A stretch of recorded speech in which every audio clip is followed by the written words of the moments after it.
Alright, so this tire's had a slow leak, or relatively slow up until recently, at which point it's losing it's more than 10 pounds a week, probably 15 pounds a week, which is really pretty fast.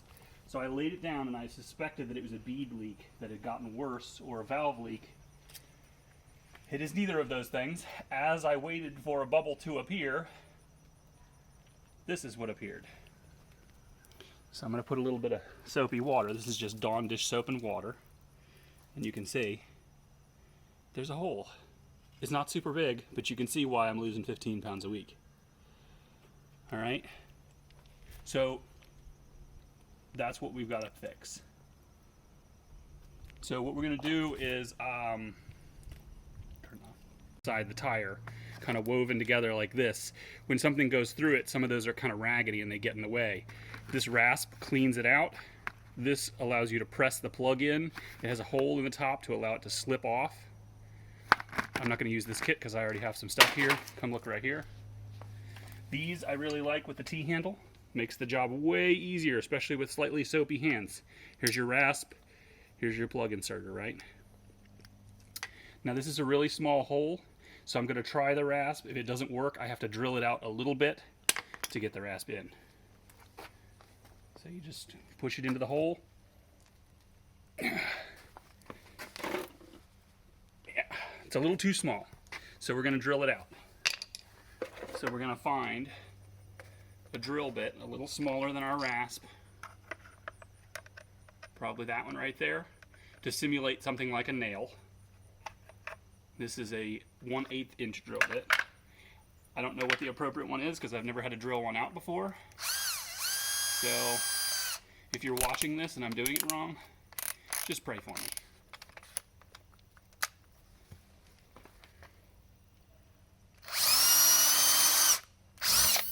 Now we've got a good leak. This is more like what you should hear if you pulled a nail out of your tire or a box staple or a screw. This is what it would probably sound like. There's actually escaping air. It won't sound like this when the nail's in it, but as soon as you pull it out, it will. So we're going to rasp it. Oh, it's still pretty small.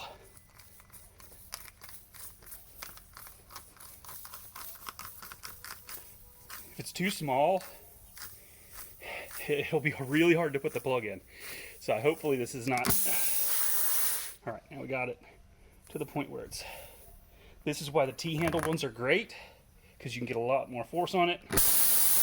I'm going to do it again until I can move this in and out. All right, you see that? With a lot of weight and pressure, I can pull it in and out. All right. Hopefully that's enough to get the plug in, because the plugs do have to go in. Turning it a little bit more.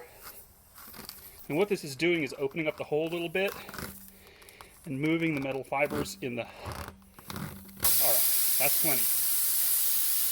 So your air is going to escape, and I would recommend letting it do this for this reason. As we go down here to our kit, we're going to be using these plugs, which are just a big piece of like fibrous material with like a rubber on them. I'm not going to use a whole one, just a piece of one. And they're kind of tacky, but they're made of like some sort of weird rubber material. What you do is once it's on here, and I'll show you that in a minute, you coat it with rubber cement. This is vulcanizing cement specifically for this purpose. You coat it with it. If you try to put that in a hole with air escaping, the vulcanizing cement is a liquid and it will shoot everywhere like cobwebs. It's really awful. It'll make a huge mess. Let it finish emptying. All right, we're back. I just cut one of these off, just a half of one. I don't remember where I got this, but there's a lot of places to get tire plugs. Anyway, the deal is you put it through the middle of this. It's not super easy to get started, but again, it's made of rubber, so if you just kind of force it, usually you can grab it from the other side and just start working it through. Now the idea is to get it about halfway through, right? Because you're going to press it in. So it's about halfway there. Now what I'm going to do is put a bunch of rubber on it, or rubber cement-ish.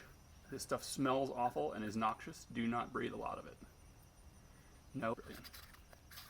You can tell I make a lot of YouTube videos. All right, now that we got our rubber cement on it, we're gonna press the plug into the hole.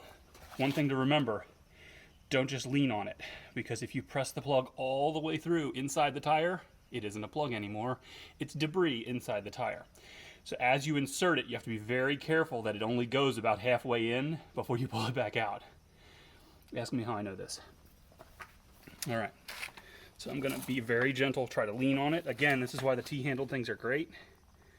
Gonna push on it. You know what, I'm gonna put a little bit of this evil stuff right here on it, just to sort of lubricate it. Try not to dump the rest of it out. It's not expensive, but why would you do that? All right, gently sort of push it in there.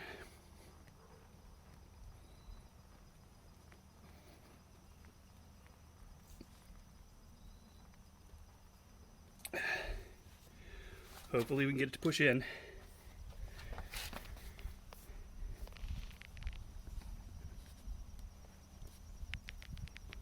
Okay, she started to go in, you see? It's now inside the tire. So I'm just gonna pull it straight back up. You don't wanna twist a lot because there's an opening, a T-shape or a little slash in the end of the cutter, if you can see that. And it needs to come up through. So ready? All right, that should be enough. Do you remember how long that was? It should be the bulb, or the end of this U should be in the tire. Now we're gonna let it wait for about 15 minutes to dry. This will allow the vulcanizing rubber to seal with the rest of the tire. And I think the key to vulcanizing rubber is it has some molecular action where it bonds. It actually bonds to the tire itself, the vulcanized rubber of the tire. Anyway, we'll be back in about 15 minutes. All right, so we are back after a few minutes of letting this dry.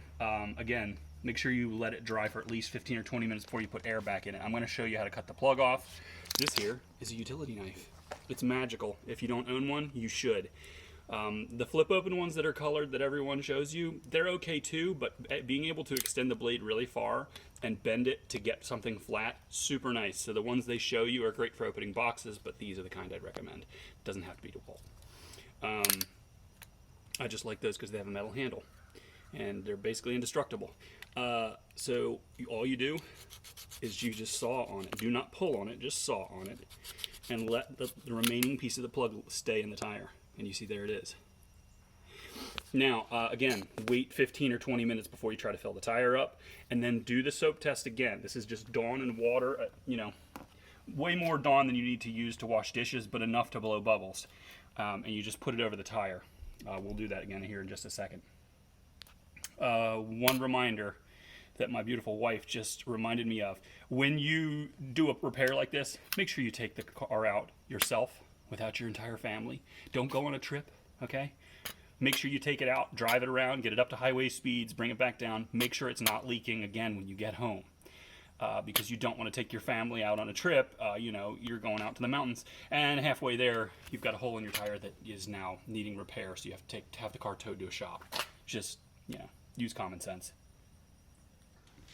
All right, we put some air in it just to show you. This is our air gauge, right? Well, this is my air gauge right here. I'm just going to show you right here on this. It's got about 42 pounds in it, ish. It's 51 PSI max tire, and I usually run them anywhere from 40 to 44. All right, you can see the plug has stayed in at 40 PSI. The tire is nicely inflated. Now we're going to put some soap on it and see if we have any more bubbles.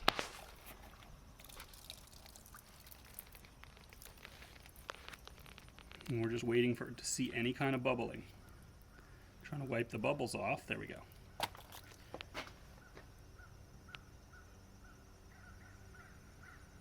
Looks good. And I didn't test this before, that's why I'm waiting. But the key is this is the vulcanizing cement. The plug is rubber and great, and it tries to fit in all the areas, and it might seal by itself, but do not use it by itself. The vulcanizing cement is what bonds that plug into the tire. One other thing to cover, you probably do not need to get your tire rebalanced. This is a fairly light item. It doesn't weigh a lot, and as long as you don't push too much of it into the tire, like you're using a 6-inch piece of it, or leave any of it sticking out, it's not enough weight to unbalance the tire. You can go get them balanced if you want, but it's probably not necessary. All right, that looks like a good repair. I don't see any bubbles. Even with a small leak, like I said, 15 pounds a week, you could see the bubbles immediately, like they were just coming out of the air was coming out of the tire. I don't see any bubbles here. There's nothing coming out. So that's a good repair. I'm going to go ahead and check the rest of the tire and make sure I don't have a second tiny hole somewhere, like I ran over who knows what. One thing to cover real quick. If your rasp, you saw the size of that thing, it's about, I don't know, maybe 3/16 of an inch or 1/4 of an inch. If your rasp goes in too easily, such as with a fairly significant size screw or a shard of metal or glass or something fairly significant, if it goes in and out easily, do not plug that tire. Take that to a shop, they will take the tire off the rim, and they will put a piece of mesh or plastic on the inside of the tire to prevent air from escaping. If you put a plug in that and it's too big, it'll just pop right back out while you're riding. You do not want to do that. You need that kind of bulge on the inside and how tight it was to go through.